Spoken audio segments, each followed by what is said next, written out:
سورۃ الکہف کی آیت نمبر 57۔ الحمدللہ وکفی سلام علی عبادہ الذین اصطفی خصوصا علی سید الرسل وخاتم الانبیاء وعلى آلہ واصحابہ الاتقیاء اما بعد فاعوذ باللہ من الشیطان الرجیم بسم اللہ الرحمن الرحیم ومن اظلم ممن ذکر بآیات ربہ فأعرض عنها ونسی ما قدمت یداه إنا جعلنا على قلوبهم أكنة أن يفقهوا وفي آذانهم وقرا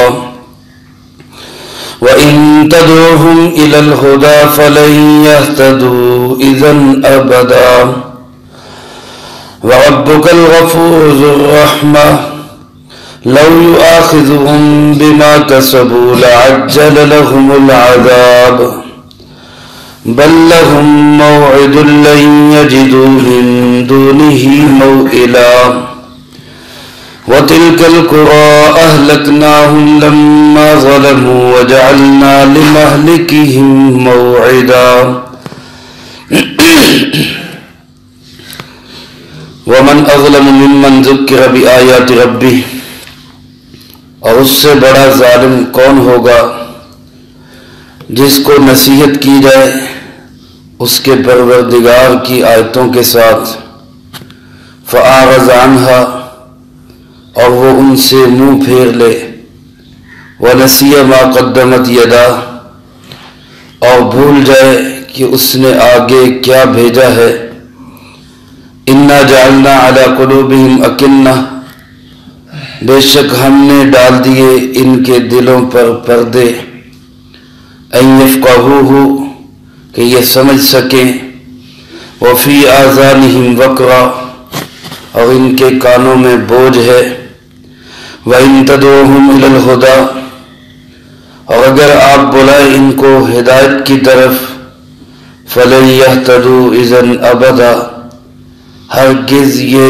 کبھی بھی ہدایت نہیں پا سکیں گے، وَرَبُّكَ الْغَفُورُ ذُو الرَّحْمَةِ، اور تیرا پروردگار بہت بخشنے والا بڑی رحمت والا ہے، لو یؤاخذہم بما کسبوا، اگر وہ گرفت کرے ان کے ہر کام پر، لعجل لہم العذاب، تو بہت جلد بھیج دے ان پر عذاب کو، بل لہم موعد، بلکہ ان کے لیے ایک طے شدہ وقت ہے، لن یجدوا من دونہ موئلا، ہرگز نہیں ملے گی ان کو اس اللہ کے سوا کوئی جائے پناہ، وَتِلْكَ الْقُرَىٰ أَهْلَكْنَاهُمْ لَمَّا ظَلَمُوا، اور دیکھو ان شہروں کو ہم نے برباد کر دیا جب انہوں نے ظلم کیا، وَجَعَلْنَا لِمَهْلِكِهِمْ مَوْعِدًا، اور ہم نے ان کی ہلاکت کے لیے بھی وقت طے کر رکھا ہے۔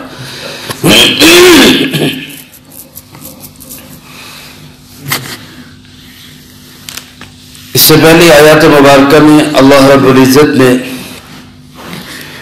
مختلف انداز سے اپنی بات کو سمجھایا ہے، مثالوں کے ذریعے، واقعات کے ذریعے، حقائق اور دلائل کی بنیاد پر، اور پھر اس کا بھی اظہار کیا کہ ایک دفعہ نہیں بار بار سمجھایا، وَلَقَدْ صَرَّفْنَا فِي هَذَا الْقُرْآنِ، اسی قرآن کریم میں اللہ فرماتے ہیں ہم نے پھیر پھیر کے بیان کیا، دہرا دہرا کے بیان کیا، ہر طرح کی مثال۔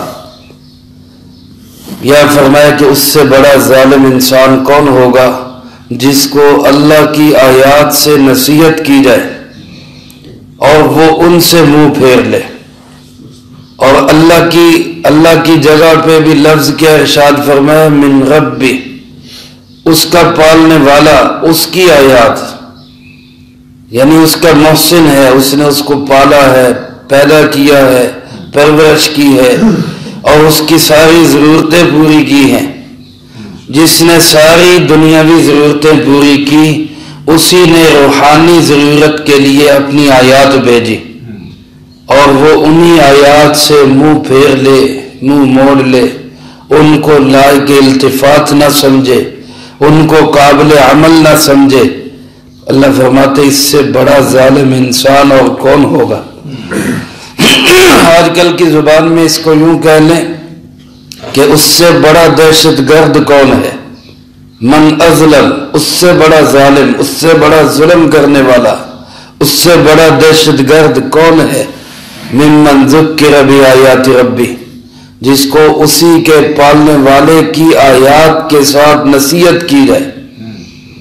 قرآن کریم کی آیات بھی مراد ہیں، معجزات بھی مراد ہیں۔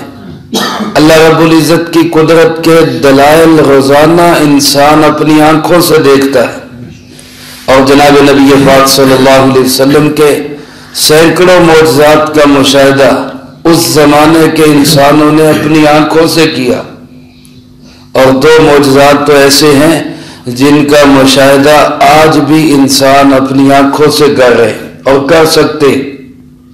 علامہ جلال الدین سیوطی رحمۃ اللہ علیہ نے لکھا، جس کو حضرت مفتی اعظم پاکستان مفتی محمد شفیع صاحب رحمۃ اللہ علیہ رحمۃ واسعہ نے اپنی تفسیر معارف القرآن میں نقل کیا ہے کہ دو معجزات ایسے ہیں جناب محمد کریم صلی اللہ علیہ وسلم کے جو آج بھی دنیا میں موجود ہیں، آج بھی موجود ہیں۔ ان میں سے ایک معجزہ فرمایا کوئی بھی شخص منا میں جائے حج کے لیے، اللہ اس کو توفیق نصیب فرمائے، اللہ ہم سب کو توفیق نصیب فرمائے۔ منا میں جا کے ایک عمل ہوتا ہے رمی جمرات کا، شیطان کو کنکریاں ماری جاتی ہیں۔ اب وہاں جہاں سے کنکریاں اٹھائی جاتی ہیں وہاں کوئی بچھانے کا انتظام نہیں ہے کہ باقاعدہ کنکریاں بچھائی جاتی ہوں، پہنچائی جاتی ہوں۔ وہ کہاں سے آتی ہیں وہ اللہ بہتر جانتا ہے، اور لاکھوں حاجی ان کنکریوں کو اٹھاتے ہیں، لیکن وہاں پہ کوئی گڑھا نہیں پڑتا، وہاں زمین نیچی نہیں ہوتی کہ جناب یہاں سے کنکریاں اٹھا لی گئی یا زمین کی کھدائی ہو گئی، وہ ویسے ہی رہتی ہے۔ اور جہاں لاکھوں حاجی کنکریاں پھینکتے ہیں وہاں کوئی پہاڑ نہیں بنتا، اٹھانے کا انتظام بھی کوئی نہیں، بچھانے کا انتظام بھی کوئی نہیں، کنکریاں وہاں بھی موجود ہے اور یہاں نظر نہیں آتی۔ یہ نظام آج سے نہیں 1400 صدیوں سے چلا آ رہا ہے، 1400 سالوں سے چلا آ رہا ہے، 14 صدیوں سے چلا آ رہا ہے، اور اللہ جانتا ہے جب تک دنیا قائم ہے حج ہوتا رہے گا، لاکھوں انسان یہ کام کرتے رہیں گے، اور یہ معجزہ ہر آدمی، ہر حاجی اپنی کھلی آنکھوں سے دیکھ سکتا ہے۔ پھر حج کے لیے بھی سعادت مند لوگ جاتے ہیں، وہ جن کے اللہ نے مال و دولت دیا ہے، جن پہ حج فرض ہے، وہ وہاں پہ پہنچتے ہیں۔ بہت سارے لوگ ہیں جو وہاں پہنچ نہیں پاتے، ان کے لیے بھی رب نے ایک انتظام کیا ہے۔ رسول اللہ صلی اللہ علیہ وسلم کا ایک ایسا معجزہ جس کو ہر آدمی جب چاہے جس وقت چاہے اس کا مشاہدہ کر سکتا ہے، اور وہ معجزہ یہ قرآن کریم ہے، اللہ کے محبوب صلی اللہ علیہ وسلم کا زندہ اور جاوید معجزہ آج بھی موجود ہے، اسی شکل میں، اسی طرح، جس کی ایک زبر زیر پیش میں کسی ایک حرف کی کسی نقطے میں نہ کوئی تبدیلی کر سکا ہے اور نہ کوئی کر سکے گا۔ یہ محفوظ کتاب ہے، اور یہ آپ صلی اللہ علیہ وسلم کا زندہ اور جاوید معجزہ ہے۔ تو ان معجزات کو دیکھ کر بھی اور ان کے دلائل کو دیکھ کر بھی اگر کسی کو رب کی بات سمجھ نہ آئے فَأَعْرَضْ عَنْهَا، اور وہ اس سے منہ پھیر لے، اعراض کرے، وَنَسِيَ مَا قَدَّمَتْ يَدَاهُ، اور اس کو بھی بھول جائے کہ اس کے ہاتھ آگے کیا بھیج رہے، وہ اپنے ہاتھوں سے کیا کر کے کون سا عمل آگے بھیج رہا، اس کو بھی وہ بھول جائے، تو اللہ پاک پوچھتے ہیں کہ بتاؤ اس سے بڑا ظالم کون ہوگا، اس سے بڑا دہشت گرد کون ہوگا، اس سے بڑا دنیا کے اندر فسادی اور کون ہوگا، اس سے بڑا تباہی پھیلانے والا اور کون ہوگا؟ آج میرے بھائیوں، جن لوگوں کو ہم سمجھ رہے ہیں وہ تہذیب یافتہ، وہ امن کے لیے کوشش کر رہے اور وہ کام کر رہے، وہ اللہ کی آیات کے منکر اور اس سے اعراض برتنے والے وہ سب سے بڑے ظالم ہیں۔ اللہ پاک ارشاد فرماتے ہیں اِنَّا جَعَلْنَا عَلَىٰ قُلُوبِهِمْ أَكِنَّةً، اور ہم نے ان کے دلوں پہ ایسے غلاف چڑھا دیے۔ اکنہ اس تھیلی کو کہا جاتا ہے جو پھلوں کے اوپر چڑھا دی جاتی، جب کھجور انگور پکنے کے قریب ہوتے ہیں تو ان کے اوپر ایک تھیلی چڑھا دی جاتی۔ اس کے دو فائدے ہوتے ہیں، ایک تو کوئی انگور گرتا نہیں، کوئی پرندہ ان کو خراب نہیں کرتا، اور وہ تھیلی کی وجہ سے صحیح انداز سے تیار ہو جاتے ہیں۔ لیکن اب اس کے اندر کوئی چیز داخل نہیں ہو سکتی، نہ اندر سے کوئی چیز باہر آ سکتی ہے۔ تو اللہ پاک فرماتے ہیں ہم نے ان ظالموں کے دل بھی ایسے بنا دیے کہ جیسے غلاف میں لپٹے ہوئے ہوں، تھیلیوں کے اندر بند ہوں، سیل شدہ پیک ہیں، باہر سے حق کی کوئی بات اس دل کے اندر جا ہی نہیں سکتی۔ یہ ان کی اس بدعملیوں کی وجہ سے، نہ سننے کی وجہ سے، اور فرمایا صرف دل ہی بند نہیں بلکہ فرمایا وفی آذانہم وقرا، ان کے کانوں میں بھی بوجھ ہے، وقر ڈانٹ پڑے ہوئے ہیں، کانوں میں پھمبے لیے ہوئے، روئی کے جو ہے ان پھمبے ان کے کانوں میں اس طرح گھسے ہوئے ہیں کہ کوئی بات بھی سننے کے لیے تیار نہیں۔ جب سنیں گے ہی نہیں تو یفقہوہ، سمجھ کہاں سے آئے گی؟ ان کو سمجھ کہاں سے آئے گی؟ دل بند ہیں، کان بند ہیں، کوئی لفظ اندر جانے کے لیے تیار نہیں، تو کہاں سے ان کو سمجھ آئے گی؟ میرے محترم دوستو، یہ حالت انسان کی سب سے بدترین حالت ہوتی ہے۔ اللہ ہم سب کی اس سے حفاظت فرمائے کہ کوئی بندہ کسی دوسرے کی بات سننے کے لیے بھی تیار نہ ہو، خاص طور پہ جب وہ خیر خواہی کے ساتھ حق بات کر رہا ہو اور وہ اعراض برتے صرف کہ مجھے تمہاری بات سننی نہیں۔ تو جب سننی نہیں تو سمجھ کہاں سے آئے گی؟ فقاہت کہاں سے حاصل ہوگی؟ حالانکہ یہ وہ مقام ہے جو دنیا کے اندر سب سے بہترین اور بھلائی والا مقام۔ بخاری شریف کی حدیث ہے، حضرت امیر معاویہ رضی اللہ تعالیٰ عنہ اس کے راوی ہیں، امام بخاری رحمۃ اللہ علیہ نے اس کو نقل کیا۔ اللہ کے محبوب صلی اللہ علیہ وسلم نے ارشاد فرمایا من یرد اللہ بہ خیرا یفقہہ فی الدین، جس کا اللہ بھلا کرنا چاہتے ہیں، اللہ جس کا بھلا کرنا چاہتے ہیں اللہ اس کو دین کی سمجھ عطا فرما دیتے ہیں۔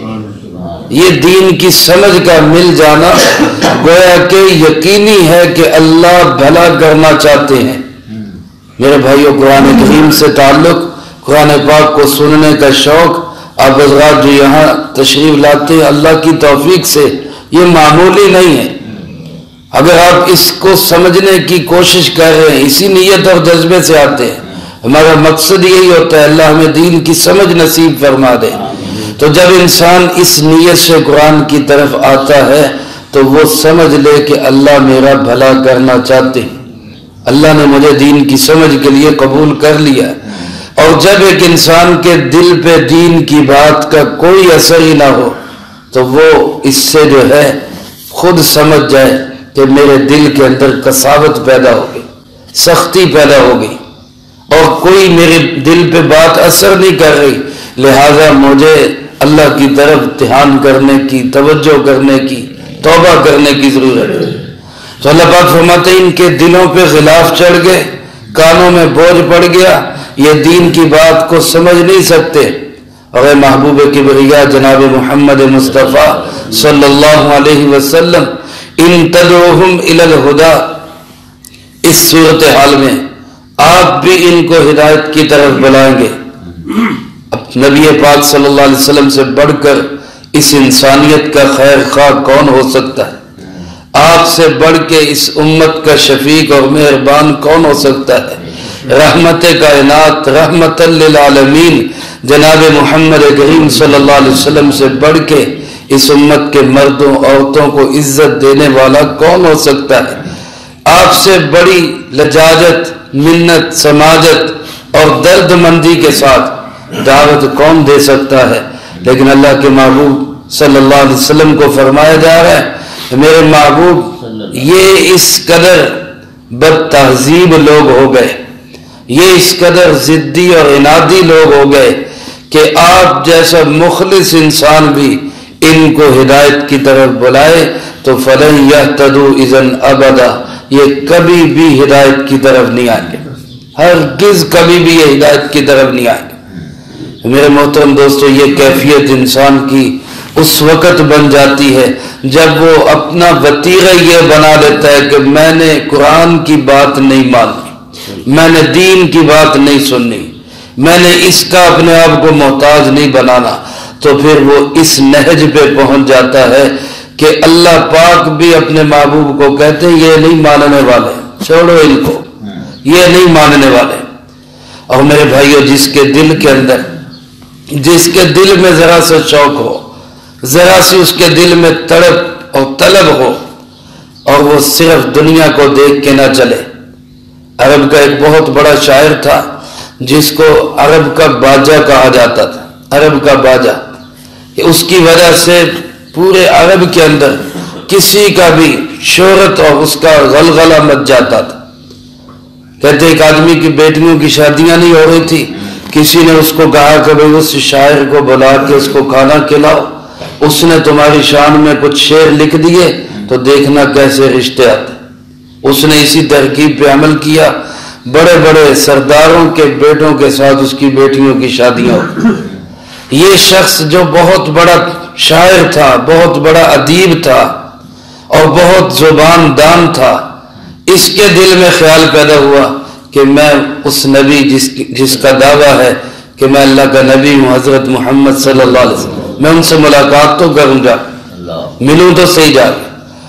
ابو جہل اینڈ کمپنی کو فکر ہوئی کہ اگر یہ ملا اور یہ متاثر ہو گیا اور ایمان لے آیا اور اس نے آپ کی شان میں کوئی قصیدہ لکھ دیا تو آپ کی آواز کو پھیلنے سے کوئی روک نہیں سکے گا۔ ظالموں نے یہ نہیں سمجھا کہ اللہ کے محبوب ہے، ان کی آواز کو تو دنیا کی کوئی طاقت روک ہی نہیں سکتی۔ بڑا زور لگایا، اس آدمی کے پاس آ گئے، سودے بازی کہہ لو، جو لینا ہے لے لو، لیکن ان کے پاس نہ جاؤ، ان کی بات ہی نہ سنو۔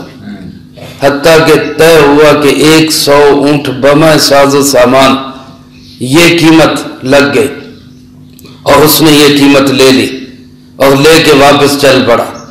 چلو نہیں ملتا مجھے یہ قیمت دے دو۔ اب اتنی بڑی قیمت، وہ سوچ رہا ہے کہ میں بھی کھاؤں، میری نسلیں بھی کھائیں، نہیں ختم ہوگی، لیکن اللہ تو اللہ ہی ہے۔ واپس جا رہا ہے، راستے میں سواری سے گرا، گردن کی ہڈی ٹوٹی، نہ ادھر کا رہا نہ ادھر کا رہا، دنیا بھی ہاتھ سے گئی، آخرت بھی برباد ہو گئی۔ یہ وہ ہے جن کے دل کے اندر دنیا کے لیے جو اللہ کے دین کو ٹھکرا دیتے ہیں۔ ایک دوسرے شخص ابو طفیل رضی اللہ تعالیٰ کو، یہ بھی مکہ مکرمہ آئے، طواف کے لیے آئے، عمرے کے لیے آئے، قبیلہ دوس کے سردار تھے۔ ان کو بھی کافروں نے یہی کہا یہاں جادوگر ہے، اس کی بات نہ سننا، چلے جاؤ یہاں سے۔ انہوں نے کہا جانا تو نہیں ہے، حرام باندھ کے آیا ہوں، اللہ کے گھر کا طواف تو کرنا ہے، لیکن اگر تم کہتے ہو تو اس کا علاج یہ کر لیتا ہوں کہ کانوں میں روئی ٹھونس لیتا ہوں۔ روئی ٹھونس لی، لیکن دل کے اندر بات طلب یہی تھی کہ یار سننا تو چاہیے، ایسی تو کوئی بات نہیں، چونکہ سمجھدار سردار آدمی تھے۔ پھر اللہ بھی ایسے لوگوں کو ہدایت دیتا ہے۔ طواف کر رہے تھے، طواف ادھر یہ طواف کر رہے، ادھر جناب محمد کریم صلی اللہ علیہ وسلم اللہ کے گھر کے سامنے ہاتھ باندھے اللہ کا قرآن پڑھ رہے۔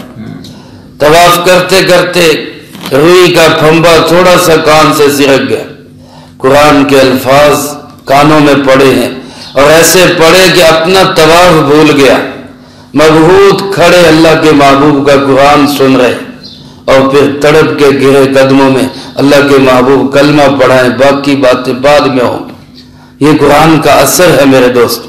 لیکن جب ایک انسان کہے کہ مجھے سننا ہی نہیں، مجھے اس کی طرف دھیان ہی نہیں دینا، مجھے یہ نہیں، میں اس سے زیادہ جاننے والا ہوں، مجھے سب پتہ ہے. تو پھر اللہ فرماتے میرے محبوب ایسے لوگوں کو آپ بھی بلائیں گے تو یہ نہیں ہدایت پہ آنے والے, یہ نہیں ہدایت پہ آنے والے. پھر یہ کافر کہتے ہیں اچھا جی اگر آپ اللہ کے اتنے ہی پیارے ہیں اور ہم اللہ کی بات نہیں مان رہے, ہم اللہ کی بات کو تسلیم نہیں کر رہے, تو پھر ہم پہ عذاب کیوں نہیں آتا؟ اندازہ کریں ان کے ڈٹائی پن کا اور جرأت اور جسارت کا, کیوں نہیں عذاب آ جاتا؟ اللہ پاک نے اس کا جواب دیتے ہوئے فرمایا میرے محبوب ربک الغفور ذو الرحمہ, عذاب نہیں آتا. کیوں نہیں آتا؟ کہ تیرا پروردگار بڑا ہی بخشنے والا اور بڑی رحمت والا ہے. یہ مقابلہ بھی کرتے ہیں, یہ آپ کے سامنے آوازیں بھی کستے ہیں, مذاق بھی اڑاتے ہیں, یہ آپ صلی اللہ علیہ وسلم کو روکنا بھی چاہتے ہیں, لیکن میرا رب جو ہے وہ بڑا ہی بخشنے والا بڑی رحمت والا ہے, اس لیے اس کی طرف سے فوری پکڑ نہیں آتی. لو یؤاخذہم بما کسبوا, اگر وہ ان کے ہر کسب پر, ان کے ہر عمل پر جو کام کریں وہ اس پہ پکڑنا شروع کر دے, مواخذہ شروع کر دے, تو پھر کون زمین پہ بچے گا؟ پھر کون یہاں پہ زندہ رہے گا؟ لعجل لهم العذاب, پھر بڑی جلدی عذاب آ جائے گا. یہ تو اس کی رحمت ہے, وہ کسی کو فوری نہیں پکڑتا, اس کا قانون امہال ہے, وہ ڈھیل دیتا ہے. لیکن اس کے اس قانون امہال سے کوئی شخص جرأت کر جائے, جسارت کر جائے اور وہ یہ سمجھے کہ مجھے تو کچھ نہیں کہہ سکتا کوئی, مجھے تو کوئی پکڑ نہیں سکتا, تو یہ اس کی ڈھیٹ پن تو ہو سکتا ہے, اللہ کی طرف سے اس کے لیے ڈھیل تو ہو سکتی ہے, لیکن یہ نہیں کہ اللہ اس سے ناراض نہیں یا اللہ پاک اس سے خوش ہے, وہ جو مرضی کرتا ہے. بلکہ فرمایا اس کی مغفرت ہے, اس کی رحمت ہے, اس کا قانون امہال ہے.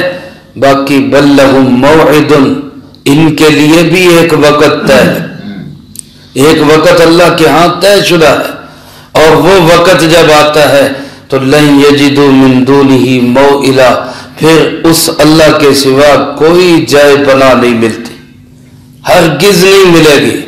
میرے دوستو آج تمام تر حالات میں, مشکلات میں گھرے ہوئے میری اور آپ کی نجات کی راہ جو ہے اور نجات کا ذریعہ جو ہے اور بچنے کے لیے سہارا اور جائے پناہ ہے, وہ صرف اور صرف اللہ کی ذات ہے, اللہ کی ذات ہے, اس کا دین ہے, اس کا نظام ہے, اس کے پاک پیغمبر جناب محمد کریم صلی اللہ علیہ وسلم کی سیرت ہے, سنتیں ہیں.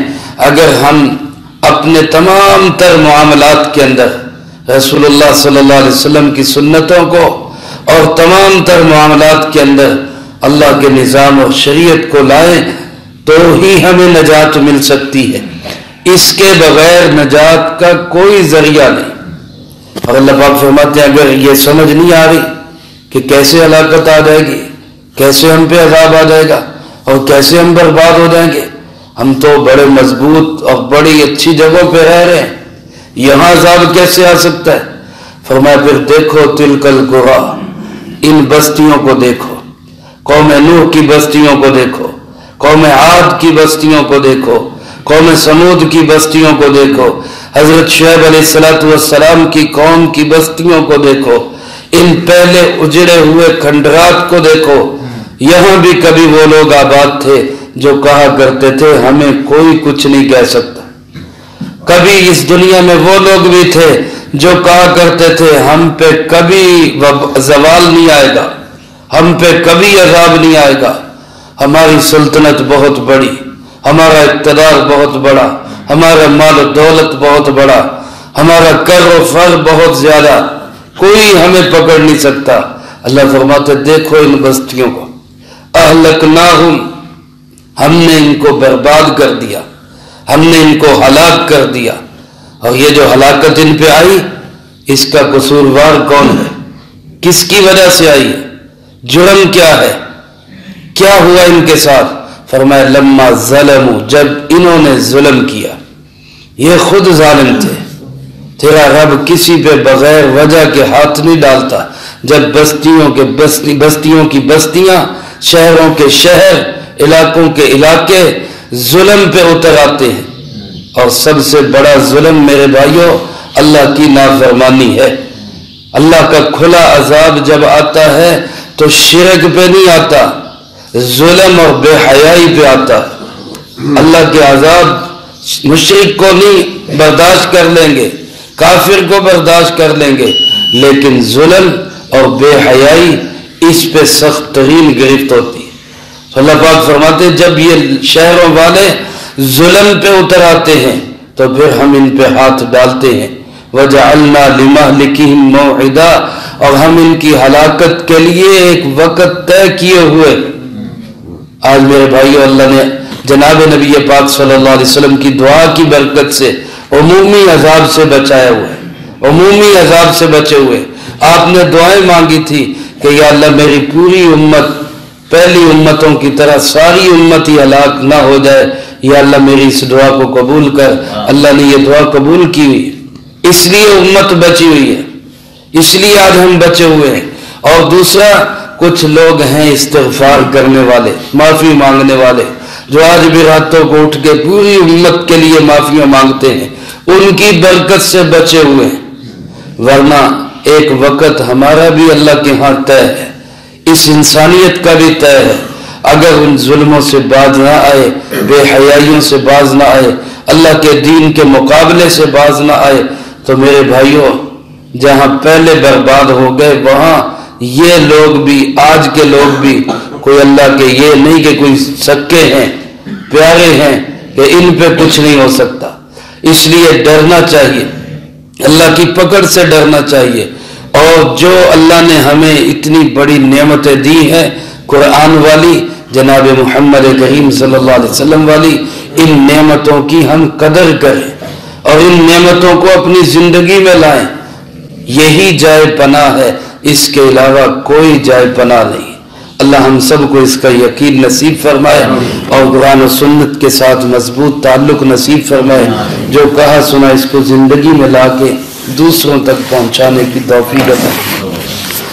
اللہم لک الحمد کما ینبغی لجلال وجہک وعظیم سلطانک، اللہم لا احصی ثناء علیک انت کما اثنیت علی نفسک، اللہم لک الحمد کما انت اہل، وصلی علی محمد کما انت اہل، وافعل بنا ما انت اہل، فإنك أهل التقوى وأهل المغفرة۔ اللهم ربنا ظلمنا أنفسنا وإن لم تغفر لنا وترحمنا لنكونن من الخاسرين۔ اللهم أحسن عاقبتنا في الأمور كلها وأجرنا من خزي الدنيا وعذاب الآخرة۔ اللهم واقية كواقية الوليد، اللهم استر عوراتنا وآمن روعاتنا، اللهم إنا نجعلك في نحورهم ونعوذ بك من شرورهم۔ اللهم ربنا تقبل منا إنك أنت السميع العليم وتب علينا إنك أنت التواب الرحيم، رب ارحمهما كما ربياني صغيرا، وصلى الله على النبي الكريم وعلى آله وأصحابه أجمعين برحمتك يا أرحم الراحمين۔